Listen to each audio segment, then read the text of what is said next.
Nagsimula ang Abante sa isang tapang na hindi natitinag. Kasabay ng pag-unlad ng bansa, lumawak ang aming boses.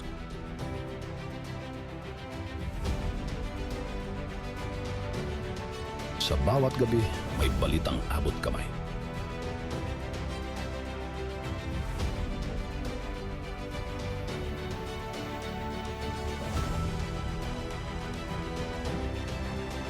Nauna kami sa digital na mundo.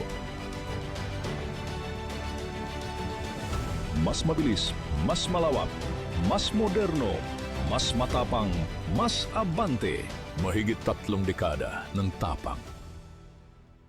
Ang mga opinyon at pananaw sa programang ito ay para sa mga host at guest lamang at hindi sumasalamin sa opinyon at pananaw ng himpilan.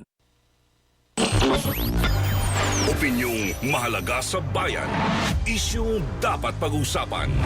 Walang atrasan. Mga tao sa likod ng balita, hindi lulubayan para malaman ang katotohanan. Walang atrasan. Kasama si Benji Alejandro. Walang atrasan.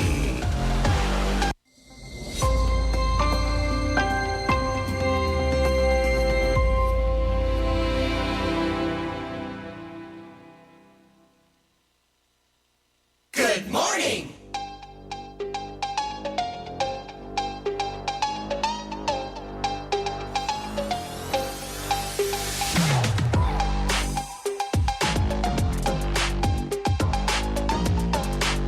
Ay, magandang umaga po sa ating lahat mga kaabante. Araw ho tayo ng Martes, ika-21 ho tayo sa buwan po naman ng Hulyo. O, ready na ho ba kayo? Ready na ho kayo sa pagtaas sa presyo ng produktong petrolyo? Mabait talaga ho naman, ano ha? Hataw. Anyway, ano man po yung nakaambaho na yan, ay kayang-kaya natin yan basta tayo po ay sama-sama, no? Sabi nga po ay sama-sama together po ang pamilya, no? Good morning. Morning, Seb. Good morning, Fred. Good morning kay Joanna. Good morning sa ating mga tropa dyan sa newsroom at sa ating reportorial team. O si Vito, no? Nakita ko kanina kasama ang mga tropa. Sino-sino ba yung mga tropa na yun? Mga kilala na sa pangalan ng mga kaka. Good morning. At sa atin namang mga kasamahan dito po sa DWAR Abante Radio. Lahat po naman ng mga staff at ganoon na rin po naman sa bumubuo po sa ating security. Good morning. At good morning Ma'am Jean. Good morning kay Roxanne Costo. Good morning. Magandang umaga po mga kabante. 5 minutes na ho kagad. Makalipas na po ang alas 5 ng umaga. Una na muna kumusta ho pala ang inyong mga palabigasan? Morning! Oo, sana po naman may laman ngayon mai-stretch na naman ho ang ating mai-stretch po ang ating budget siyempre dahil may pagtaas po naman sa presyo ng produktong petrolyo. Sabihin man natin na wala hong may mga na hindi makaka-apekto daw sa anong tawag doon, presyo ng mga pangunahing bilihin. Nungka wala hong epekto yan, ha? Ang sabi nga po hanggang tayo po naman ay nasa labas, mapapagastos ho tayo mga kaabante. Anyway, Martes po ngayon, hataw ho tayo. At hataw din ho dyan sa Senado sa pagpapatuloy ikawalo na pala ngayon, ikawalong araw ng impeachment trial. Ang China Coast Guard daw ho, binasag ang ulo ng Philippine Navy. Headlines. Samantala, dagdag sahod sa mga rehiyon sa bansa, kasado na. Headlines. Higit 10 pisong dagdag presyo sa kerosene at diesel, epektibo na. Headlines. 2 Pinoy seafarers toda sa Black Sea attack. Headlines. Philippine Airlines bibili naman ng hanggang 20 piraso ng Boeing 787-10 Dreamliner jets. Headlines. Malaking klase ata itong eroplano. May pera, Philippine Airlines. Biyahin na kita. Bibili naman, para maganda, maserbisyo ng mga gustong bumiyahe. Saan man lupalo po sa daigdig. Maganda rin po yun, magagamit ito ng di ba kasi ang Pilipinas wala namang Air Force One Ano ba yung Air Force One? Meron Air Force One yun sa mga sa may Paranaque, di ba? O yung pong Air Force One, no, yun ang presidential plane. Ngayon, nagcha-charter pa lang ho tayo mga kaabante, no ha? Weather report. Teka muna, alamin muna natin na maghintaya ng panahon sa sunod ng mga oras. Nasa linya po natin si Alzar Aurelio ng Pag-asa. Alzar, good morning! Good morning po sa ating lahat. Sa ating lagay na panahon ngayong araw, maulap na kalangitan na may mga kalat-kalat na pag-ulan at thunderstorm dahil sa habagat sa Western Visayas, Negros Highlands Region, Barm at Zamboanga Peninsula. Sa lalabing bahagi ng bansa, kasama Metro Manila ay magiging maganda at maliwalas ang panahon, maaraw pero may tsansa pa rin ng mga bigla ang buhos ng ulan. Samantala, meron tayong binabantay isang low pressure area sa labas ng Philippine Area of Responsibility. Nasa layo itong more than 1,600 kilometers silangan ng Luzon. Malayo po ang itong low pressure area at hindi pa natin inasa makakapekto sa ating bansa. Posibleng pumasok sa ating area of responsibility ngayong hapon o bukas. May posibilidad itong maging bagyo at sunod na pangalan ng bagyo ay Quiapo. Yan po ang ating update mula sa Pag-asa. Ako po si Alzar D. Aurelio. Weather report. Thank you, Alzar. Nagatid po sa ating oras yan, 8 minutes after 5 in the morning. Anong tawag? Quiapo ang susunod doon. Ano? Tama ba? Ang pangalan Quiapo, ano O ang magiging, kung magiging pong bagyo ang sunod doon na namata ang LPA ng ating mga weathermen dyan naman sa Pag-asa, mga kaabante. Good morning! Good morning kay Jerome Octavo. Good morning, Jerome. At kay Winnie Milan. Good morning. Salamat po sa pagtutok. Salamat po naman sa patuloy yung pagtitiwala, mga kaabante. Ang tawag po doon sa lahat ng mga nakatutok ko sa Abante Group, Abante Billionaire Group, sa lahat po naman ng live streaming platform, thank you for sharing and watching and subscribing. At syempre sa lahat po naman ng hindi ko ganong mahilig sa social media, abay mapapakinggan pa rin tayo sa 1494.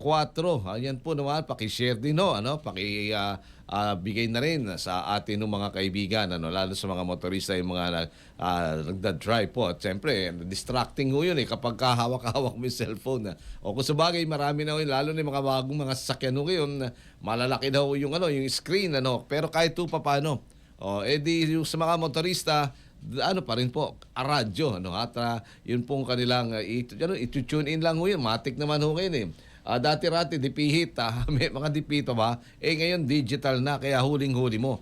1494, 1494 kilohertz sa AM band, mga kaabante, At yan ang DWAR Abante Radio. Doon sa mga nagtatanong, good morning, Dr. JB Gutierrez, at ingat daw sa pagmamaneho, patungo dyan mula po riyan sa amin. Hindi na patungo ng San Jose del Monte, Bulacan. Good morning! Basag daw po ang ulo ng isang sundalo.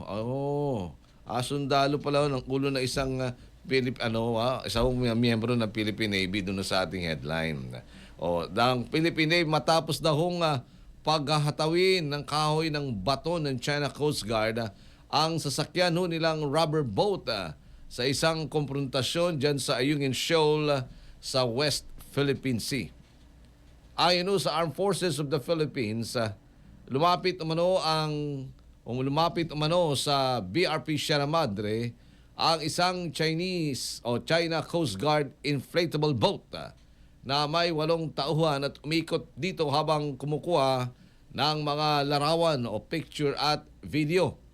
2 rubber boat ng Armed Forces ang may umanong nagtaboy sa Chinese vessel.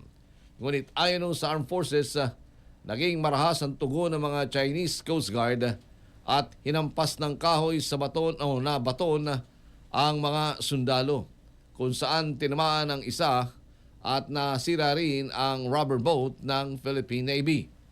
Ginamot kaagad ang sundalo at inaalam pa kung kinakailangan itong i-medical evacuation.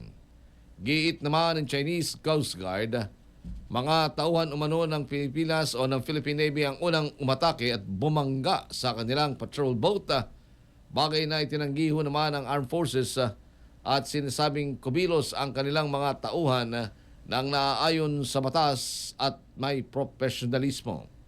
Kinundina ho ng Armed Forces of the Philippines at Department of National Defense ang nangyari at sinabing ang bagong karahasan ay pangharas na ito ay patunay na hindi katiwa-tiwala ang China sa patuloy nitong pagiging agresibo. Pumalag din maging ang Department of Foreign Affairs sa pananakit ng Chinese Coast Guard at magsasagawa umano ito ng kaukulang diplomatic action. Good morning! Yan ho ang mga balita, no? Mga pangyayari dyan ho naman sa West Philippine Sea. O yan po yung BRP Sierra Madre, alam niyo naman ho yan eh. Yan yung isang barko na talagang ano na ho dyan inano na yan talagang ipinarada na kung sa sasakyan ano o kaya naman ay talagang grounded na po doon at taon-taon hindi ata taon-taon kung ilan ang may deployment mga Philippine Marines o naroon eh. O miyembro po ng Philippine Navy at meron po doong Philippine flag.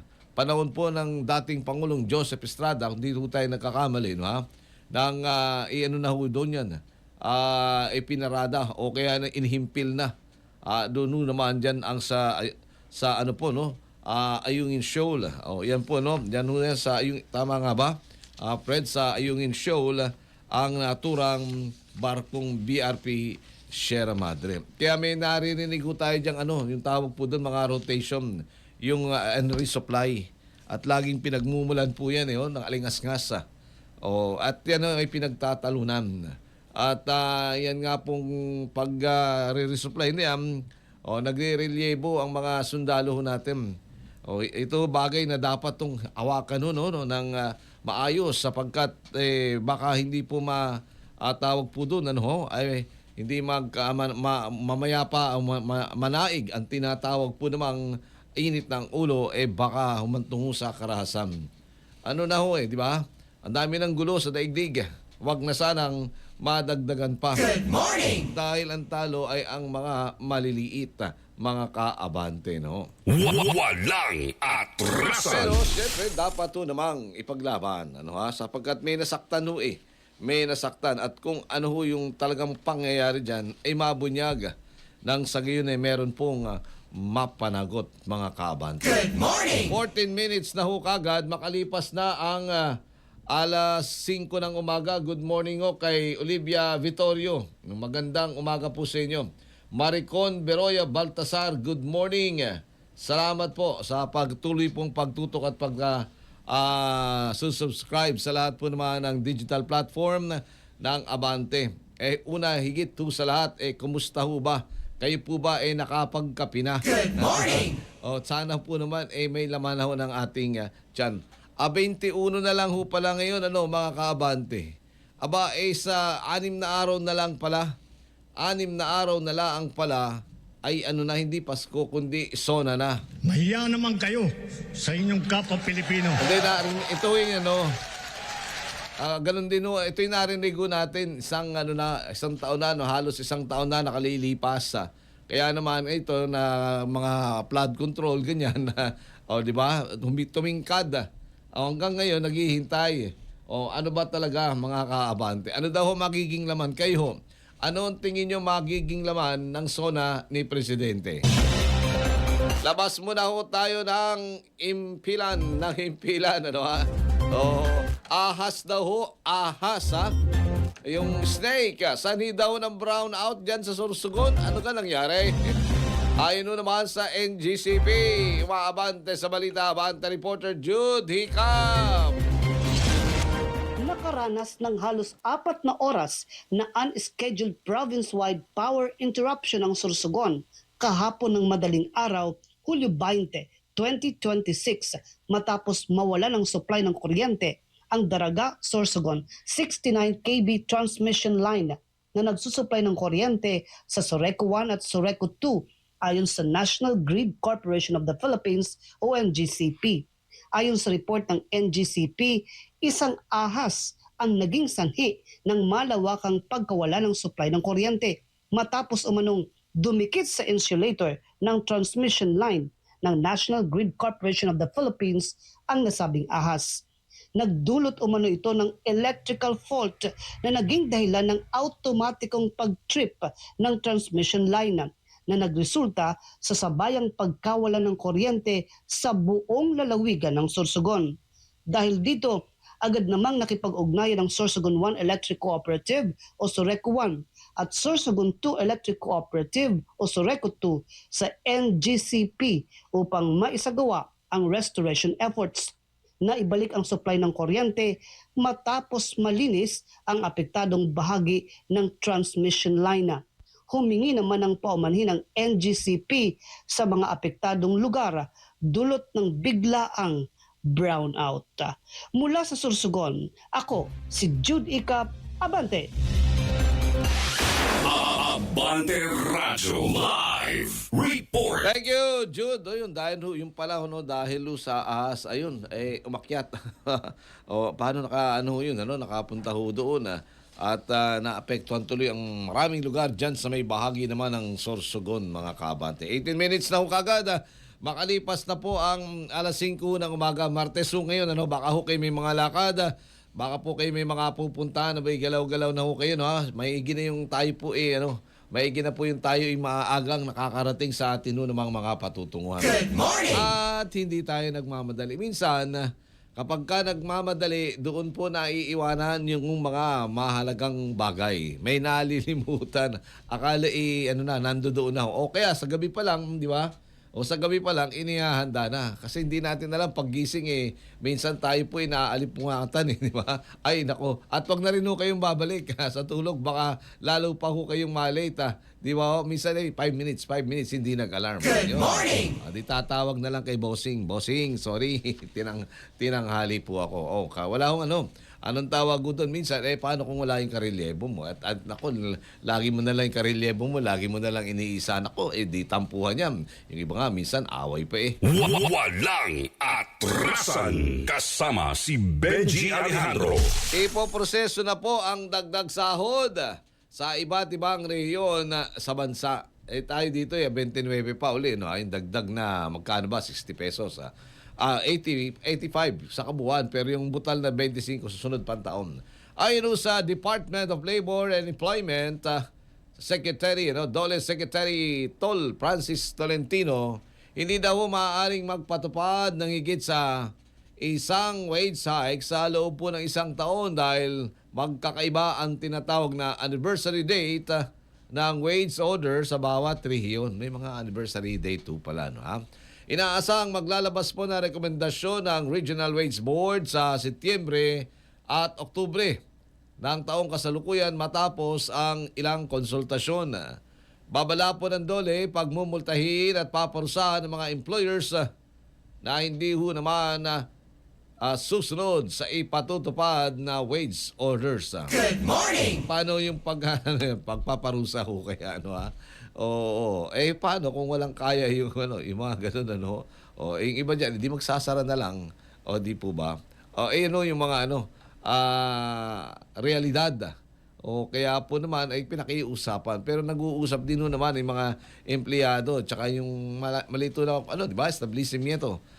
Kaya po naman titingnan. Ngayon nga po itong 60 pesos na bahagi po ng 85 pesos na pagtaas po naman ng sahod dito sa sa Metro Manila. Paano ho yun? Ayan, anniversary date. Ayan, anniversary date. Yung butal sa 2025 pa ng Enero. Di ba, sabi, hindi na po pwedeng tumaas ng isang taon. Sasabihin naman, yan naman ay naprobahan ng 2026, hindi ng 27. Hindi natin nga lang, yung butal sa 2027. Ay, masalimot din pagdating ko sa talaga pagkapera, masalimot masalimot talaga mga kaabante. Diyan na lang sa Senado nakatutok nga sa impeachment pero pera pa rin sa pera pa rin mahantong Good morning! Kaya po naman yung palabigasan natin, tindi natin, may laman ba mga kaabante? Dapat laging may laman po yan mga kaabante. Meron na kagad tayong 21 minutes makalipas na po ang alas 5 po na umaga, baka sabihin na naman alas 6. Alas 5 pa lang ho mga kaabante, may pagtaas po no ha sa presyo ng produktong petrolyo. Epektibo na po ngayong Martes, July 21 ang nakakalula. Yan ang sabi ni Joanna. Ni Joanne, nakakalulang dagdag presyo sa produktong petrolyo. 11 pesos and 77 centavos ang dagdago naman sa presyo kada litro ng kerosene, habang 10 pesos and 68 centavos naman sa krudo o diesel. Meron daw 3 piso at 65 sentimos naman ang dagdag presyo sa kada litro ng gasolina. O muli pong sumirit ang pandaigdigang presyo ng petrolyo dahil na rin po sa nagpapatuloy na sigalota dyan po naman sa gitnang silangan. Good morning! Partikular sa bakbakan, iringan, bangayan ng Estados Unidos at ng Iran, mga kaabante. O yun po O isang isa pang di magandang balita diyan, resulta pa rin po ng mga bangayan, kaya dapat hindi na hindi na po magkaroon pa ng mga dagdagang gulo o gusot sa daigdig. May mga nasawi po tayong kababayang Pilipino, o lalong-lalo na ho dyan sa may bahagi po ng Black Sea. O meron po 2 Pilipino po, 2 Pinoy seafarers ang malungkotong balita yan nasawi dahil po naman sa mga sigalot. Damay-damay lang ho yun mga kaabante. Ito, nasawi po ang 2 Pinoy seafarers, isang nawawala at 12 sugatan matapos po ang ilang tinatawag naman na Russian drone strikes na tumama sa commercial vessel o mga barko na may operasyon dyan sa Black Sea. O ayon naman kay Department of Migrant Workers Secretary Hans Kakdak, target daw ng drone attacks ang mga bulk carriers at oil products o tankers at napinsala ang karamihan sa mga barko. Dagdag pa niya, siyam sa commercial vessels na may sakayhong 139 na Pinoy crew members ang apektado sa pag-atake sa Northern Black Sea, partikular po naman sa Southern Ukraine. Pinaghahanap pa rin ang mga nawawalang Pinoy seafarers habang nakikipag-ugnay na po ang mga DMW sa mga kaanak ng nasawi at patuloy namang ginagamot ang mga sugatang crew bago naman sila pabalikin ng Pilipinas. Walang atrasan. Talaga po naman pagka ganyang may gulo, hindi ho ma-determine sapagkat pagka pinakawalan na ho talaga ang mga missile na yan, wala na hong control na. Kaya hanggang dun pa lang sabi nga po dapat manatili po ang kainahunan at ang kapayapaan. Yung pong pag-uusap. Pero kapag talaga ho yan pinilit sa mga ganyan pong sitwasyon Black Sea, karagatan din di ba? Black Sea, meron pa yung Strait of Hormuz, di ba? Karagatan din yun, body of water. Ano pa ba? Mediterranean Sea, mga ganyan. At, yan, ang lagi yung inuurot, West Philippine Sea, East River Sea, kung ano man, lagi pong karagatan. Doon sa Nicaragua, ano bang tawag doon?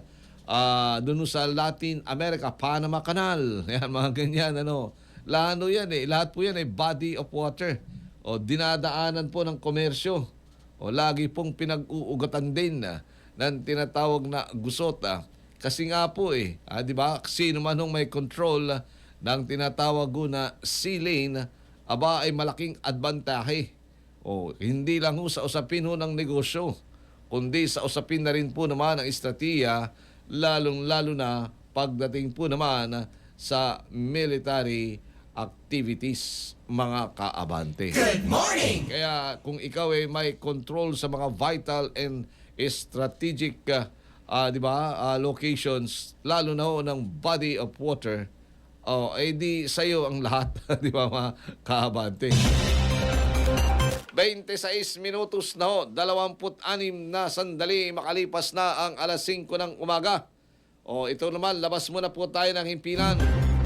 Magkalabang angkan, nagbakbakan, ilang residente lumikas. Mabante po sa balita, Abante reporter Jun Mendoza. Patuloy na nakataas ngayon ang alerto ng mga otoridad sa bayan ng Nabalawag, sakop ng Special Geographic Area ng Bangsamoro Region matapos na magkabakbakan ang dalawang magkalabang angkan. Hanggang alas 7 ng gabi nitong Lunes, may ilan pang mga residente mula sa Sitio Alamada, Sitio Kadingilan at Sitio Lebal ang nag-alsa balutan dahil sa pangamba sa posibleng paglala ng tensyon sa kanilang lugar. Sinabi ni Mayor Dato Renz Tukuran ng pagtitiyak ng pamalang lokal na patuloy na nakatutok ang mga kinaukulang ahensya sa pangangailangan at seguridad ng mga evacuees. Personal ding dinalaw ng opisyal ang mga evacuation center para kamustahin ang mga apektadong pamilya at alamin ang kanilang kasalukuyang kalagayan. Anya, nakaalerto naman ang MDRRMO at ang PNP at iba pang katuwang na ahensya para patuloy na minomonitor ang sitwasyon sa kanilang lugar. Pinapayuhan din ng alkalde ang publiko na manatiling kalmado, maging mapagmatsyag at kumuha lamang ng impormasyon mula sa mga opisyal na pahayag ng mga otoridad. Jun Mendoza, Abante. Abante Radyo Live Report. Sabi, maintain mo yung picture na yan, ano, sabi yung mga report ni Jun Mendoza. Ano. Nagtawag ko dyan ng mga evacuees. Ito nga, yan localized na conflict. Paano pa ho yung international, yung globalized, global conflict. Ito, mga internally dislocated person. Dahil po naman sa gulo yan, ito awayan ho lang angkan, di ba? Ngayon may mga nakatira na ho sa evacuation center. Paano pa ho kung ang gulo ay gusot lumawak? Talagang apektado. Dito, maliit na ho na bagay, ang away, ang angkan lang ho yan, kung tawagin, hindi po pwedeng maliitin Sapagkat ang tinamaan ho dyan, mga ordinaryong mamamaya ang naapektuhan yun pong pang-araw-araw ho nilang paghanap buhay, yung kanilang palabigasan. Apektado, maaring apektado rin ang pasok ko ng mga mag-aaral. Apektado rin po ang takbo ng negosyo. Di ba? Kung meron pang gusto ho diyang maglagak ko ng negosyo, hindi na makakapaglagak. Bakit? Sapagkat meron nga ang gulo. Sino baga ang gustong maglagak ko ng tinatawag po diyan ng negosyo kung hindi naman maayos ang sitwasyon. Kaya damay-damay po ang kawawa sa bandang uli yung mga yung mga mahihina. Yung may kakayahan, may mga logistics, madali ho makakaalis pero itong mga andun lang umaasa ng kanilang kabubuhay sa isang komunidad, mananatili po sila ho doon hanggang sa dumating po, hanggang sa ideklara ho ng otoridad na ayos na, balik na ho kayo sa inyong kabuhayan. Pero na-dislocate na ho sila. Na-diskaril na po sila mga kaabante, di ba? Ayun ang ating gustong pinggan na sana kapag ka mga kaguluhan iwasan, lalo na kung yan ay merong tinatawag na malawakang epekto o impact sa komunidad. Ito nga po dyan sa ulat lang ni Jun Mendoza away lang po yun ng angkana naapektuhan ang mga residente. Good morning! 30 minutes makalipas na ang alas 5 ng umaga. Magbabalik ko kami saglit po lamang. Walang atrasan. Kasama si Benji Alejandro.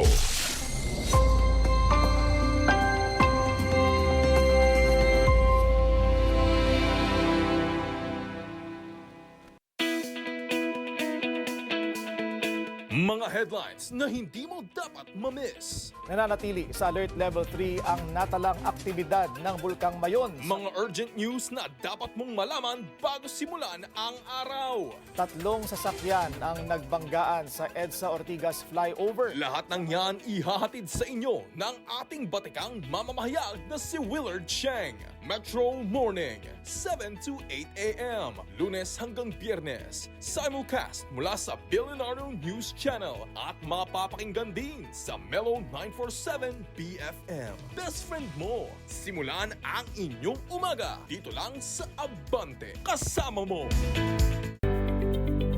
Sa maliit na puhunan, nagsisimula ang malaking pangarap. Paalala po mula sa Abante, kung may negosyo ka, mahalagang protektado ka. Magparehistro ng negosyo sa DTI. Alamin ang tamang presyo at karapatan mo bilang negosyante at bilang consumer para iwas abuso, iwas loko at mas panatagang kita. Isang paalala mula sa Abante, kasama mo sa pag-asenso. Showbiz chika? Mainit na issue. Mga banat na walang preno. Meron nga sexy star pero kita mo buntis. Sa AE, minin. Bawat kwento may kulitan. Bawat issue may himay. At bawat chika may talpakan. Pwede mo i-demonstrate kay Ray? Huwag naman. Umagang-umaga. Kasama ang inyong paboritong chikahan host. Ako po si Ray Fresh. Malay-palay po din natin ng left and right, back and front, top to bottom. Gandara, Puerto Ricana, Colombiana. Ako naman ang inyong Latinang chinita na wala nang kumikastron. Andon Sir Mino at ito ang... Talpakan ng mga emisyonada sa Minin! 10 a.m. tuwing Lunes, Miyerkules at Biyernes. Dito lang sa Abante. Abante Reels. Takbuhan at tensyon ang bumalot sa mga lansangan ng Pamplona, Spain matapos masugatan ang 5 kalahok sa ikatlong bull run ng San Fermin Festival. Rumagasa ang 6 na fighting bull ng Victoriano del Rio habang daang-daang runner na nakasuot ng puti at pulang scarf ang sumabay sa makitid na ruta patungo sa bull ring. Isa sa mga kalahok ang nagtamo ng sugat mula sa sungay ng toro habang ang iba ay nasaktan matapos matumba at magsalpukan sa gitna ng siksikang takbuhan. Natapos ang malinis na karera sa loob lamang ng mahigit 2 minuto. Sa kabila ng panganib, patuloy na dinarayo ng libu-libong turista ang tradisyon. Isang selebrasyong puno ng tapang, adrenaline at matinding peligro.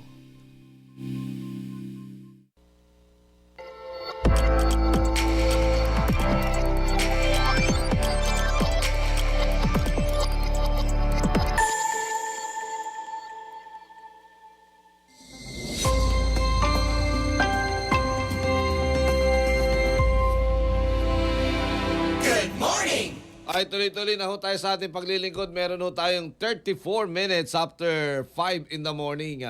Baka po kayo may mga lakad o paulit-ulit ho yan. Di maigi na po yung makulit, di ba? Paalala lang, maigi na ho yung naipapaabot ho sa inyo. Pagkat alam mo naman ninyo, yung ating kalsada, unpredictable palagi ho yan. Minsan maayos, ibig kong sabihin na maluwag pa, bigla ng, tawag ko dyan, bigla sisikip. Lalo na kung meron pong aksidente. Ayan, maigi na po yung napaplano ho rin natin kahit paano yung atin po lakad.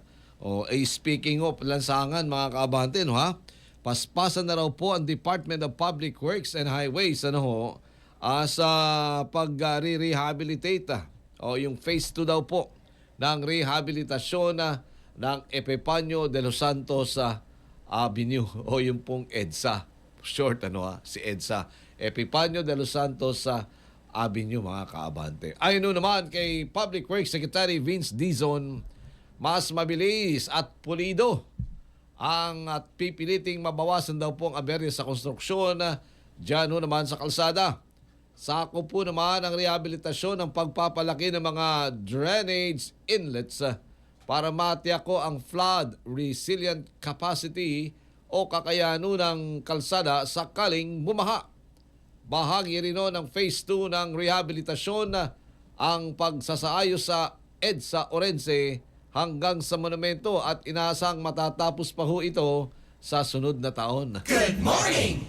Yung pong ang rehabilitasyon, minsan naririnig po natin yung kahabaan po naman ng EDSA. Pero ng buong stretch po ng EDSA na ang dating pangalan ay Highway 54. Highway 54. Tama ba? Ngayon yan, Highway 54, yung kanto ng Magallanes, Quirino, yung mga ganyan, ay doon may mga naalala ko, nagta-traffic pa. Ayun speaking of traffic, yung nakikita ko dito, yan po yung rehabilitasyon ng EDSA. Di ba? Ngayon, marami po tayong mga, tawag ko doon, yung mga lugar. Ito po ay Quezon Avenue. Yan, EDSA Quezon Avenue flyover, mga luwag pa. Both direction, all direction. Makakaano pa ho tayo. Yan parang sa gabay ho sa ating mga motorista. Pero ano pa lang ho ngayon 36 minutes after 5 in the morning. Anong tawag ho doon? Magbabago yan. Ito po naman ay ang bahagi po ng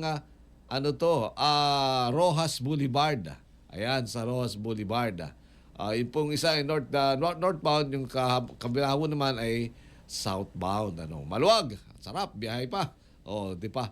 Ayan ho naman ang tinatawag na Rojas Boulevard EDSA. Ito ho naman, nakikita nyo ay EDSA MCU. Maluwag Ngayon pong Martes na ito kasi tumaas ang gasolina. Ano ganun ba yun?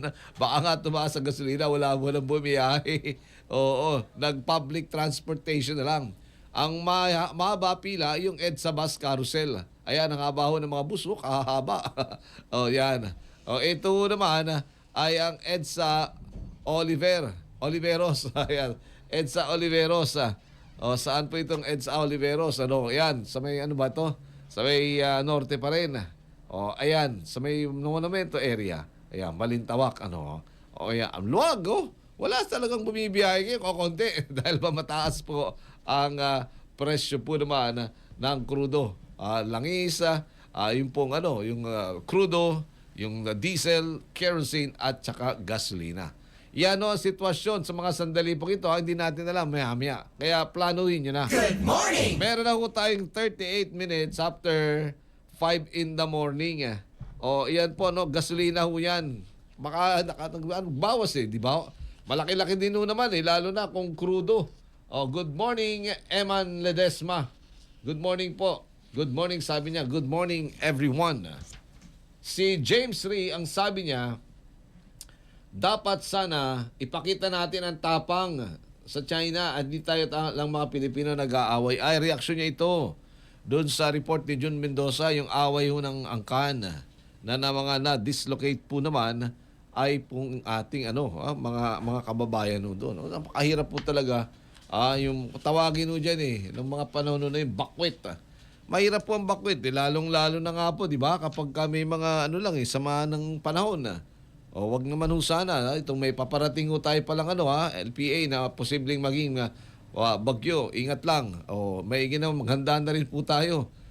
Maghanda po tayo ng mga yung mga go bag suba ninyo inarayan pa ang mga ang mga tinatawag po namang mga LGUs may mga ganyan na pinamimahagi dito sa Quezon City meron mga may pinamamahagi po sila na mga go bags. Bakit napunta ho tayo doon? Siyempre para ho naman sa anumang mga eventuality. Di ba? May bagyo may bagyong paparating. Yan ay kung yung LPA muna. Pero kung magdi-develop, maigi na po yung tayo handa. Yan naman ang sinasabi ho ng ating mga otoridad. Ngayon po, yung daw po ng wish, yan, ito, binabantayan po. Yun nga, binabantayan po ng Pag-asa ng ating pong Weather Bureau ang isang low pressure area sa labas po naman ng bansa, LPA. Ayon naman sa Pag-asa kanina, sabi ni Kaalsa Rorel, medium ang tsansa na maging bagyo ito sa loob ng 24 oras. Pero inaabisuhan pa rin ang publiko na lagi ho tayong updated sa lagay ho ng panahon bilang paghanda na rin po araw-araw sa aktibidad. Hindi lang ho yung mga taga-barangay laging handa, ang dapat hong handa. Lagat tayo ho lahat. Importante ho, laging may laman ang ating palabigasan. Importante ho yun Kaya tayo naririnig nyo sa akin lagi, yung palabigasan. Importante ho talaga ho yun mayaman at hindi, di ba? May pera at wala, palabigasan pa rin po kasi kakain at kakain. Yun nga lamang, may mga taong may kain mayroon ng 3 times day na meal, mayroon pang merienda, mayroon pang kung may termino doon mayroon pong merienda cena, may mga ganyan, di ba? Ma'am Gira naman tawag doon. Mayroon ng almusal, tanghalian, hapunan, in between meron pang mga merienda. Merienda cena ba narinig ko gano'n? Yung iba pinagpapaliban, pero sa kabuuan yan pa rin ating palabigasan. Good morning. Bibili raw ho ang Philippine Airlines. May pambili ang Philippine Airlines Maraming pera ng hanggang 20 piraso. Talaga naman piraso. 20 mga eroplano na gawa po naman ng Boeing 787. Ano ba yung Boeing? Laki ho ito, Meron ng Dash 10 version na. Updated na ito. Dati 787 lang. Ngayon, Dash 10. Dreamliner jets. Sa US manufacturer. Yung Boeing. Yan ho talaga ang gumagawa ng aeroplano. Ang kalaban niyan, Airbus. gawa ho naman ng Fransa. O ito naman, Boeing. Kita rito, no, Paldo. Ayon sa Philippine Airlines, nilagdaan na ang Memorandum of Understanding para ho naman sa pagbili ng 15 eroplano at posible pang madagdagan ho ng 5. So matutal, 20. Magkano kaya ang isa nun? Ayon kay PAL Holdings President and Chief Operating Officer Lucio Tan, palalakasin nito ang medium at long-haul fleet at ang kanilang puwersang panghimpapawid. O hindi na ho binanggit ng Philippine Airlines ang halaga na nilagdang kasunduan para ho naman sa pagbili ng Dreamliner jets. Good morning! O di ba? Kung sa bagay ang Philippine Airlines, ang kauna-unahang airlines sa Asia. Oho, isang panahon, ang Pilipinas ho ang naghahari sa tinatawag na aviation sa rehiyon ng Asia. Bago pa ho yung iba. Tayo muna. Kaya lang, naungusan na ganun ho talaga una-unahan. Kasi nga, nagpakakampante. Akala po, isa na sabi nga, walang forever. Pero at least, meron sa record ng Pilipinas, kung tayo po hindi nagkakamali, ay kauna-unahan. Di ho ba? Bago pa ho yung mga iba pang mga airlines, ngayon may labanan ang mga airlines, di ba? Yung labanan po ng ng fare. Ayos ho yun. Ang makikinabang ho ay yung mga mga customers. Yun may mga pambili ho ng papasahe. At saka siyempre, pasahe lang ho yung sa jet sa eroplano. Pero balik ko tayo doon sa Dreamliner jets. Ang isa ho sa mga makikinabang ho dito ay presidential trip. Di ba? Kasi kahit merong presidential airlift wing na mga makabago din. Alam ko, nakabili yun. Sa panahon ni dating Pangulong Rodrigo Duterte, may mga nabili pong mga mga eroplano din. Bahagi po ng fleet ng presidential airlift wing. Meron nung ganun tayo, Ang Philippine Air Force ay meron pong tinatawag na Presidential Airlift Wing. Bukod pa sa plano daw na bumili na naman tayo ng mga karagdagang mga eroplano. Meron 5 bansa na raw ang pinagpipilian para sa upgrade ng Philippine Air Force. Pero wala pa ho tayong tinatawag kung ang Estados Unidos ay merong Air Force One, ang Russia ay meron din pong sariling eroplano na pwedeng slakyan ng Pangulo at anytime airborne. Pwede niyang patakbuhin ng bansa, di ba? Ng kanilang mga bansa. Tayo po naman ay maaasa pa dito sa airlines. At ang ginagamit malimit ng atin po namang presidente, kung sino man ang maging Pangulo at okupante dyan sa Malacanang, ay wala pong iba kundi ang Philippine Airlines. Bakit kanyo? Sapagkat flag carrier po yan ng Pilipinas, ang Philippine Airlines. Isang panahon pag-aari po ng gobyerno yan. Ngayon po ay privado na. At yan ay ang Philippine Airlines, Premier Airlines, kung tawagin Premier Airlines sa Asia. Ayun ang kanyang ang nakuha pong titulo ng ating PAL. Ngayon, sa pagkuha po dyan ng mga tinatawag na Dreamliner 787-10 version, para din pala cellphone, di ba? Mga gadget, iba-iba. Kasi 787, Boeing 787, Boeing ano pa ba yung iba, mga version ng aeroplano, ng talagang mga commercial. Malilito, dati yung mga Douglas kung anong mga aeroplano yun, propeller type pa. Ngayon, turbo na di ba? Mabilisan na. Tsaka hindi na maingay pa rin. Kaya hindi na kaya ito maingay. Lalo na kapag napasakay ka daw sa gitna ng aeroplano, ingay na yung engine. Anyway, di pagka may biyayang presidente, magagamit na ito. Sakay yun doon ang PRO, kasi ang Philippine Airlines ang designated niyan, code PR. PR flight o PR 101 o 001, mga ganyan, di ba? PR ho yun may mga pangalan tawag ho doon dyan ho naman sasakay ang presidente. Maganda. Moderno. At saka amoy bago. Di ba? Amoy bago. 787-10 version daw. Yan po ay bibilin pa lang naman. Good morning! Meron na ho tayong 46 minutes. Makalipas na ho ang alas 5 ng umaga. Good morning, Bambam. Labas muna ho tayo ng impinan. Nagbabalik si Jun Mendoza. Eto naman, bandido. Dedo, sa bakbakan dyan sa Sulu. Umaabante sa balita, Abante reporter June Mendoza. Dead ball ang isang hindi pa nakikilalang miyembro ng armadong grupo matapos makasagupa ang pinagsalib na pwersa ng militar at pulis sa bayan ng Pangutaran sa lalawigan ng Sulu. Sa ipinalabas na ulat nitong Lunes ng 100 Infantry Battalion ng Philippine Army, nagsasagawa umano ng routine patrol ang Pangutaran Municipal Police Station na makasagupa ang nasa 10 armadong lalaki kung saan kaagad namang rumisponde ang tropa ng militar. Tumagal umano ng ilang minuto ang bakbakan bago tumakas ang mga bandido. Sa ginawang clearing operation, naiwan ang labi ng isa sa mga nasawing bandido at ilang mga armas. Wala namang naiulat na nasugatan sa panig ng tropa ng pamahalaan. Dinala na ang mga narecover na armas para sa forensic examination habang ang labi ng nasawing bandido ay maayos namang naibigay sa mga opisyal ng barangay Sep Epang para may uwi sa kanyang pamilya. Patuloy pa rin ang investigasyon ng mga otoridad para matukoy ang pagkakilanlan ng mga nakalabang grupo. Jun Mendoza, Abante.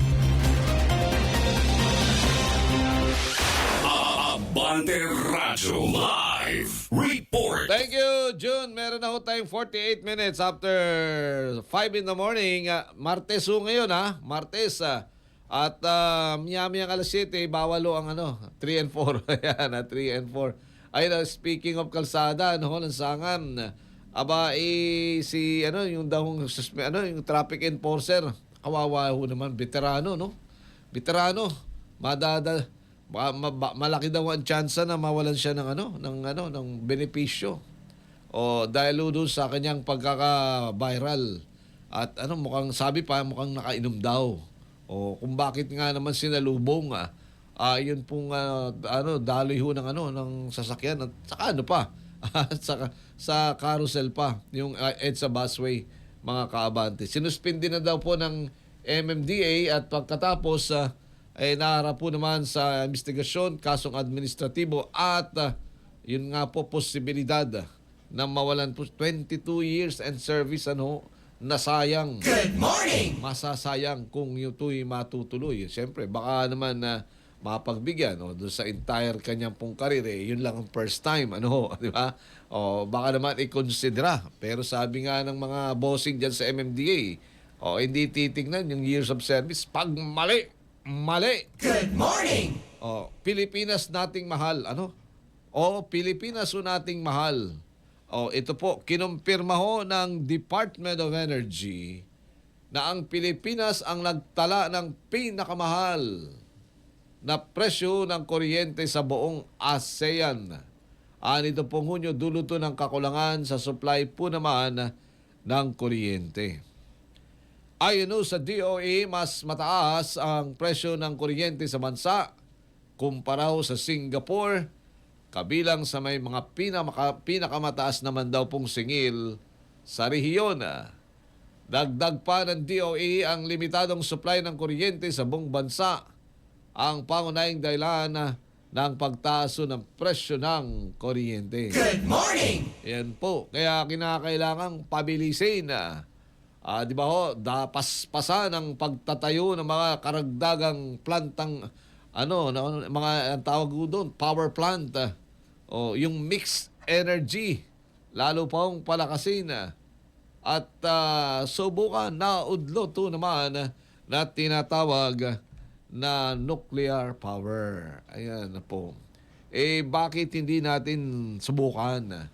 May mga na nga po may mga pag-aaral. Lalo na ang ating Philippine Nuclear Research Institute, si Director Director Arcilla. Ewan ko, retired na ba o sino ba pumalit? Matagal na natin hindi nakakapanayam. Sabi po ni Director Arcilla at ng mga taga nandoon sa Philippine Nuclear Research Institute, yun pong tinatawag po na controversial na Bataan Nuclear Power Plant. Ang dami na nagdaanong mga kalamidad. Ang dami na nagdaan, yung pati na rin po yung di ba, yung Mount Pinatubo, nag-Alboruto, nanatili hong matatag. Yun pong Bataan Nuclear Power Plant, dyan sa Morong, Bataan. Hindi naman natinag. Ang hindi lang, ang patigil lang talaga politika.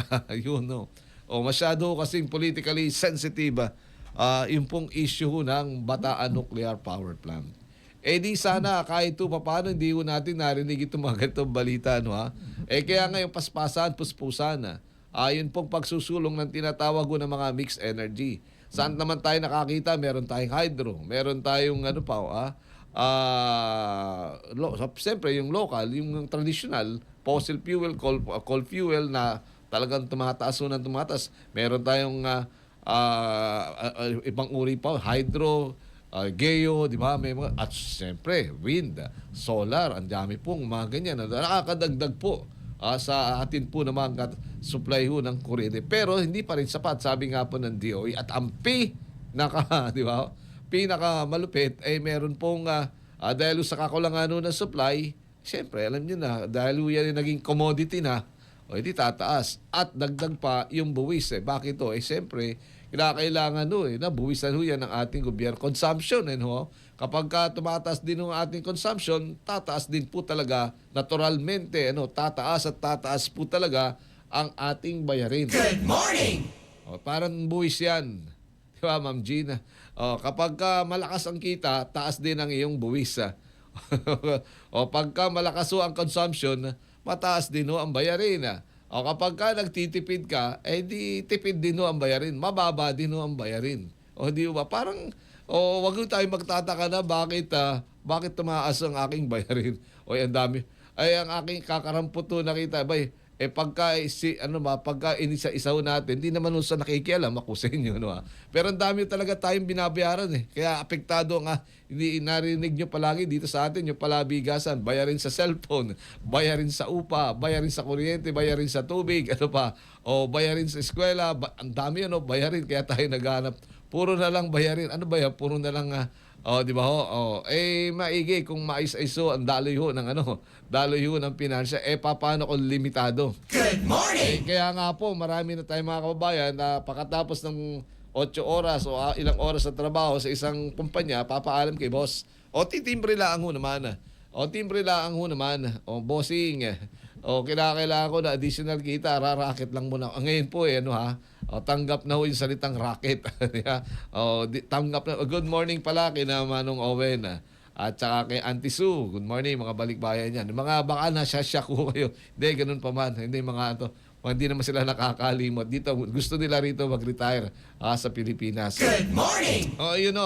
Hindi dating maiiwasan na yung mga bayarin, di ba? Talaga lagi po naman pinaglalaanan yan. Sabihin na, meron tayong regular na pinagkakakitaan. Pero kapag nagkasunod-sunod, di ba? Bayarin sa tubig, di ba? Bayarin pa sa Bombay.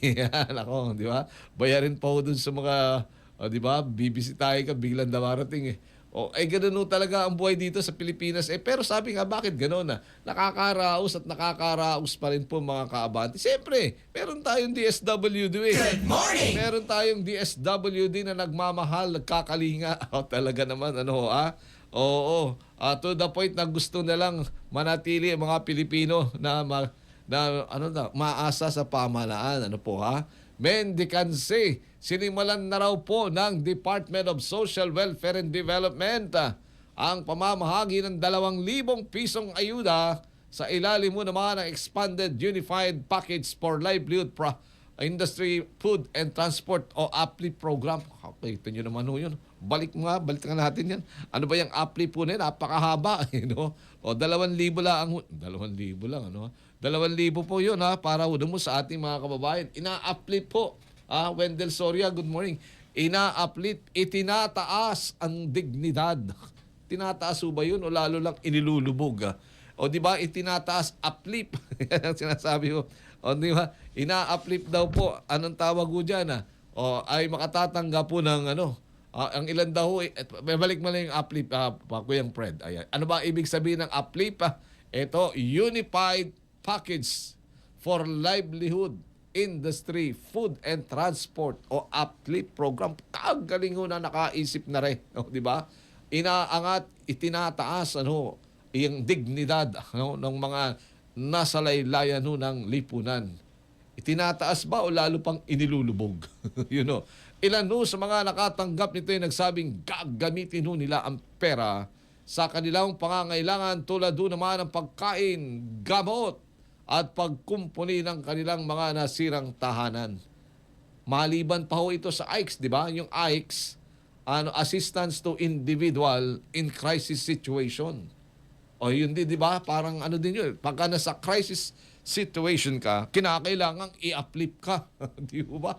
Ang daming pera talaga ng DSWD, no? O nilinaw ho ni DSWD Undersecretary for Policy and Planning Group, Adonis Sulit, na hindi sila maaaring magdagdag ng pangalan sa listahan ng mga benepisaryo dahil sa PSA nagmula ang listahan. Gayunman, sinabi niyang gagawa sila ng paraan para malinaw na para malaman ng tao kung benepisyaryo siya sa APLIC program o hindi.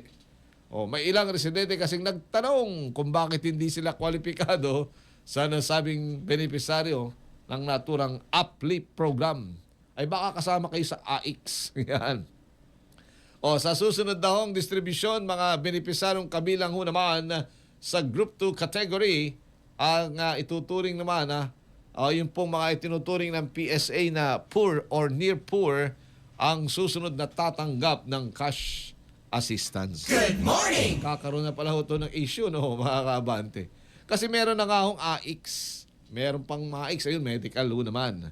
Pero itong AICS, manimito nating narinig noon. Iba pa ho ba ito? Inalis na ho ba ito? O dagdag pa ito? At ginawa na ho itong uplift na ho yung program, di ba? Ina-uplift po, itinataasa yung mga taong nangangailangan ho naman in a crisis situation. Kasi hindi ho naman nila ginusto, mga near poor. Meron ho mga nagtatrabaho pero kapos. Kinakapos ho naman sa kanila hong palabigasan. Kaya, biro mo naman, 2,000 pesos din ho yun. O saan mo pa kukunin ho yun, di ba? O kahit na anumang gawin mo niya. Kaya lang, may mga sabi ng iba, bakit sila ay nakakatanggap? Kami ay hindi. Kami ho near poor din ho naman Minsan nga hindi na kami nakakain ng ng 2 beses, na 1 beses, 2 beses na lang.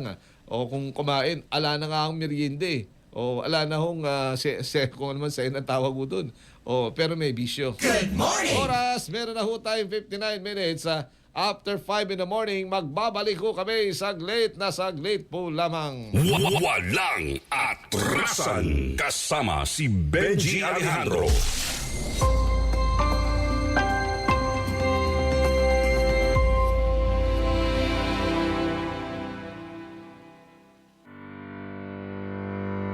Simulan ang umaga sa mga programang hatid ng Abante. 5 a.m. Walang Atrasan. 7 a.m. Metro Morning. 8 a.m. Memo. 9 a.m. Kasangamo ang Langit. 10 a.m. Marisol Academy. 11 a.m. FYI.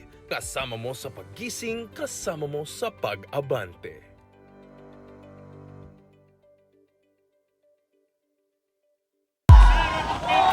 Binubuksan natin ang pagdinig sa kasong impeachment. I will be blooded but unbowed. Did you attach an affidavit? No, sir. I have no personal knowledge.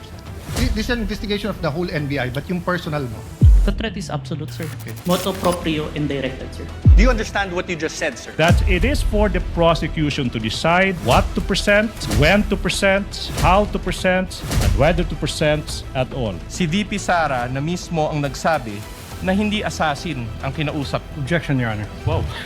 Your Honor, this is improper. This is a narration by the prosecution, which is not allowed. Hatol kay VP Sara Impeachment Trial Special Coverage dito lang sa Abante. Makabuluhan, makasaysayan at may kapakinabangan.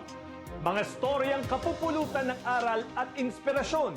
Dekada na ang binilang, patuloy pa rin naglilingkod. Millennial ka man, Gen Z o sinaunang henerasyon, ano man ang iyong passion. At laging tandaan, sa anumang laban, kasangga mo ang langit.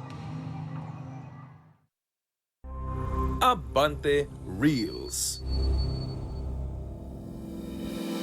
Nagliwanag ang gabi sa Copenhagen, Denmark habang libo-libong tao ang nagtipon para sa taunang Midsummer Bonfire sa kahabaan ng Nyhavn Canal. Bilang bahagi ng pagdiriwang ng St. John's Eve o Sankt Hans, sinindihan ang malaking bonfire na nagsisilbing tradisyonal na pagsalubong sa rurok ng tag-init.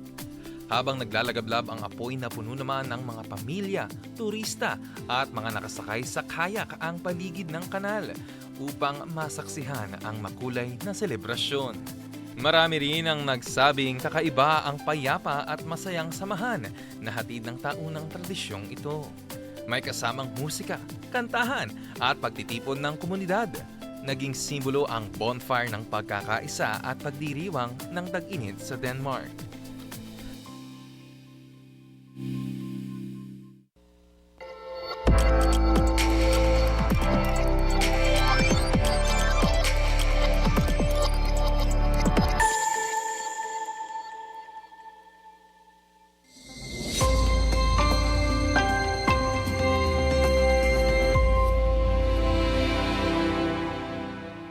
Good morning! Ay, balik na ho tayo 2 minutes after 6 in the morning. Ang sabi ni Utol Michael, ano ha? O, tuloy lang po DSWD sa pagtulong sa walang-wala, lalo na po sa mga nakatatanda. Sana lahat ng mga nakatatanda, wag na nilang bigyan ng kung anong tawag doon, kung anong pong mga kondisyon, di ba? Oo, naging bahagi na rin po sila, no? At saka, sabi nga, darating ang panahon na mababakante rin. At, di ba? Sabi nga, kailan pa ibibigay ang tulong kung hindi na ma-appreciate ito ng recipient. Good morning! Good morning mga kaabanten. Sa atin po namang ikalawang bahagi ng ating pagsasaing papawid. Martes ho ngayon at 21 na ho tayo sa buwan po naman ng Hulyo. Kabiliso, no? Kabiliso ng panahon. Dalawang kababayan po nating mga seafarers ang nasawi. 12 po ang sugatan. At isa pa ho nawawala matapos ang serye ng pag-atake dyan naman sa Black Sea. Napakinggan ho niya kanina, no? Hindi po maganda ang balitang ito, lalo't patuloy po ang tensyon sa pagitan ng Russia at Ukraine. Yan ho just isang bahagi ng daigdig. Meron pa tayong binabantayan sa Lebanon, dyan ho sa gitnang silangan. Yung pong iringan sa pagitan ho ng Estados Unidos, ng Iran, Israel, tsaka ng Lebanon. Samantala, 51 Pilipino ho naman ang nakakulong ho ngayon sa Cambodia dahil ho sa crackdown ng mga otoridad laban sa online scam hub. Yan ho naman ay sa internet pa rin. Iniimbestigahan pa kung sila ay biktima ng human trafficking o kasabwat ho naman sa operasyon. Samantala, sa larangan ho naman ng depensa, pinagpipilian na po ng gobyerno ng Pilipinas. Meron daw 5 bansa ang pinagpipilian po ng ating gobyerno para magbili po ng multi-role fighter jets. Yung pong Philippine Airlines, meron na yung 2 po sa Estados Unidos nila bibilin. Pero dito, mga multi-role fighter jets po natin ang kailangan. Nasa 60 hanggang 100 billion pesos po ang nakalaang pondo. Para ho naman ito sa tinatawag na acquisition ng mga multi-role fighter jets na kailangan po ng ating Philippine Air Force. Pera. May commission dyan kung sinuan. Di ba? Paldo makakakomission ho dyan. Di ba ho? Siyempre, kahit kontrata yan sa bawat mga transaksyon kahit paano may mga, di ba, legal ho yun di ba? Legal ho yung mga komisyon Ngayong araw ho naman na ito, magre-retiro na pala. Nakatakda po unless i-extend pa. Di ba? Oo. Itong kaya ho yun nasa discretion po ng ating Commander-in-Chief ng Pangulong Bongbong Marcos kung gusto niyang i-extend ang kanyang Chief of Staff. Ngayon daw nakatakdang magretiro ang Chief of Staff ng Armed Forces of the Philippines na si General Romeo Bronner Jr. Meron na raw pong short list na hawak ang presidente sa posibleng papalit kay Bronner. Sino kaya yung sunod na general na magiginahong 4-star general ng Armed Forces of the Philippines? Di ba? Meron ho yun. Good morning! Kailangan unless i-extend ng presidente. Si Bronner. Samantala, sa usapin naman ng diplomasya, ginito ng Pilipinas ang tinatawag kong konkretong aksyon sa karapatang pantao. At isinulong po naman ang panawagan para ho naman sa nuclear weapon free zone sa rehiyon. Nuclear weapon free zone sa rehiyon. Nagsulong ho tayo. Pero may EDCA ho tayo dito Hindi rin po nakakaligtaan ang panawagan ng DSWD para sa mas eksklusibong batas para sa persons with disability. Ay ngayon pala yung mga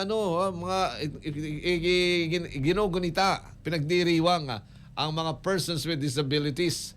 Ayun bagamat may Magna Carta, marami pa rin pong mga nakakaranas ng diskriminasyon.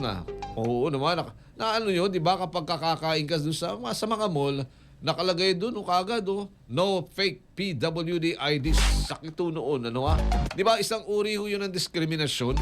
O di ba di ba amatik yung iba ho naman kasi napepekit pero huwag naman sana kung ganun yung pagpasok mo pa lang ako pagka may mga ganun kang establishment pupunta ako na kumain ho doon diskriminasyon ho kagad ho yun oo may mga nagpaglabag meron pong mga nangyayaring mga pag-aabuso di ba pero yung ilagay mo doon sa establishment mo anti-business po yun, mga kabante. Anti-business po yun. Sigurado, hindi ka na papasok po doon. Ano ba kung pakita ko lang naman ng ID, meron naman ho kayong, di ba? Contra-business po yun, biro mo, nakalagay doon sa kapaskil mismo, sa harapan ho ng di ba, ng establishmento, kung anumang kainan ho yan. Sikat man yan. No PWDs, no PWID fakes. Mga ganun No PWD fake IDs, ganyan. Sa kalsada naman, pansamantalang naparalisa daw ho ang transaksyon sa LTO dahil sa aberya sa kanilang sistema. Ano nangyari? Dahil po naman na ilang araw na daw hindi makapasok yung mga nag-o-online. At isa pong veteranong traffic enforcer ng MMDA ang sinibak matapos po namang mahuling nag-counterflow sa EDSA busway. At dahil daw sa baka nakainom daw ho. Biro mo naman yung veterano. Sa Mindanao, 3 kasapi po naman ng dating Bangsamoro Islamic Freedom Fighters ang sugatan sa naganapong sagupaan dyan sa Maguindanao del Norte. At patuloy yung pagbabantay ng atin namang mga otoridad. Dahil daw baka naman mayroon pong tawag doon, resback o ganti ang natura po namang grupo mga kaabante. At sa atin po namang editorial, ngayon pong magang ito, pinagmalaki po ng PNP ang pagbaba ng krimen. 20.6% daw po. Di ba? Magandang pakinggan. At pero sabi nga parang hindi ho ramdam mo ng ordinaryong Pilipino o ng mga pasahero, ng mga motorista at lalo na ho sa negosyo. Paano? Diyan yung mga termite gang, naririnig pa rin ho natin. Di ba? Yung mga nangaagaw ho ng mga ATM machine na nangyayari ho kaya hindi ho natin maiwasan na magtaas ho ng kilay si Juan de la Cruz. Kaya habang kayo po naman ay nagtitimpla ng kape o naghahanda po naman ng almusal o anuman po ang inyong pinagkakaabala naman sa mga sandali pong ito, bay samahan mo nyo kami sa paghimay ng mga balitang ito. Sapagkat hindi lang po ito headlines, kundi kwentong may kinalaman po sa ating bulsa at sikmura sa atin pong pang-araw-araw na buhay sa madalit sabi po ng ating palabigasan. Good morning! 10 minutes na ho kagad, makalipas na po ang alas 6 naman ng umaga, mga kaabante. Nakakalungkot po naman, mga kaabante, na sa kabila po naman ang pagsusumika po ng ating mga overseas Filipino workers na napaganda po nila ang kanilang buhay ng kanilang mga pamilya. At saka nakakadagdag po ito doon naman sa tinatawag na na ekonomiya ho natin. Good morning, John K. May bawi dyan, may bawi din yan. Sabi naman ni John C. Si John C. Good morning, John C. Anong tawag ho doon? 20 Filipino seafarers ang namatay. Nasawi. 12 po ang sugatan at may nawawala po. Isa hinahanap po. Hinahanap po yung isa pa matapos po ang serye ng pag-atake sa mga commercial na barko dyan naman sa Black Sea kung saan po naman yan ay nasa Europa. Ayon kay Migrant Workers Secretary Hans Leo Kakdak, nakapagtala po sila ng matinding pagtaas ng insidente ng seguridad sa nakalipas na 2 linggo. Bunsod na rin ng tensyon sa pagitan ng Russia at ng Ukraine. Kasalukuyan na raw nakikipag-ugnayan ng mga pamilya ang DMW sa mga pamilya po naman ng biktima para naman sa agarang tulong at repatriation ng mga na mga labi po at mga tinatawag sugatang mga tripulante. Good morning! Kalungkot po yun na balita sapagkat naghahanap buhay lang ho itong ating mga kababayan Pilipino. Nandun, inabot to ng aberya sa karagatan. Na sana naman hindi na madagdagan pa yan.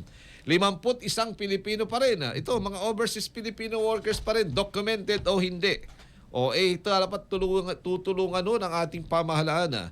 Kasalukuyan daw nakapiit sa Cambodia, ASEAN, malapit lang ito. Dahil sa paglabag sa bagong batas ng naturang bansa laban sa tech-based fraud o yung mga online scam. Tindi pala ho doon, ayon sa Department of Migrant Workers, kasalukuyan pang iniimbestigahan kung ang mga naarestong Pinoy daw ay biktima ng human trafficking o sadyang kasabwat sa illegal na operasyon. Good morning! Yun ang malungkot kung kasama ka pa sa sindikato. Nagbabala naman si DMW Secretary Hans Leo Kakdak at Undersecretary Felicitas Bay sa mga aplikante na huwag dahong pumatol sa mga kinahina-hinalang alok sa social media at nang hindi ho naman mahantong ho sa kulungan. Ayun, social media na makahapon may ulat dyan si Sheil Emprido, yung mga na mga biktima ng human trafficking.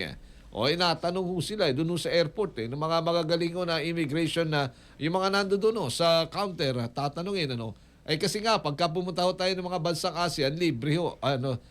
Wala visa free, sabi nga po. Wala na, wave na ho for 14 days o 2 linggo. Pero siyempre, tatanungin ka doon, asan ka titira doon, may mga kamag-anak, kung sa hotel, kung mga ganyan, di ba? Alam mo na mga, alam kang gipitin, alam kang hulihin na mga immigration agents kung ikaw ay nagsasabi ng totoo at hindi. Sa gesture, nakikita, sa di ba? Mahuhuli ka. Minsan, yung mga lihitin mo talagang biyahero, minsan nasosobrahan naman. Di ba? Pagtatanong ng ating mga pagtatanong ng mga immigration officer. May isang pala, naalala niyo ba yun? Tinanong pa ng yung kanyang college yearbook. May mga ganun. May tanong ko yun, naalala niyo yun, parang na-OA. Kaya na-headline din yung mga taga Bureau of Immigration. Ano naman, siyempre, hahanap ng kaparaanan yung ating mga immigration agents. Kasi nga, kapag ka ang isang Pilipino, isang national, na biktima na ng human trafficking, malaking gastos. At siyempre, lalo na, malaking malaking problema. At baka humantong pa sa kapahamakan. Good morning! Ang oras natin, meron na tayong 14 minutes, makalipas na ang alas 6 po ng umaga. Ito yung binabanggit natin kanina, yung pong 5 bansa na raw po ngayon ang pinagpipilian ng Pilipinas para daw sa pagbili ng mga bagong multi-role fighter jets. Yung mga multi-role? Hindi lang pang bakbakan. Baka pwede na rin ito sa mga humanitarian, pagdadala hati doon ng mga relief goods. Katulad doon ng mga helicopter, di ba? Ngayon hindi namin basta meron na yung mga may kakayahan mag-land. Hindi lang sa mga tinatawag po na mahahabang runway, kundi yung mga vertical landing, mga ganun po. So ito naman, multi-role fighter jets. Hindi lang fighter jets, kundi may iba pang mga paggagamitan.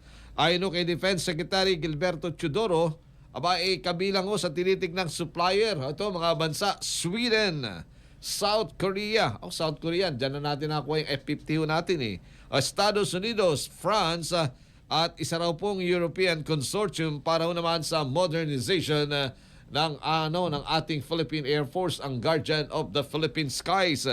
Nasa 60 hanggang 100 billion pesos ang nakalang budget para naman sa sinasabing acquisition ng mga multi-role fighter jets para naman sa Philippine Air Force. Good morning! Diba? Ako, laki yung komisyon doon. Di ba? Sa biro mo, bilyones. Bilyones. So, ang halaga. Dito pong mga fighter jets na ito na bibilin. 5 bansa po pinagpipilian. So, matatalo naman hanggat walang go signal dyan ang Estados Unidos, hindi ho yan matutuloy. Di ba ganun di ba? Yung Sweden, sa Europa yun.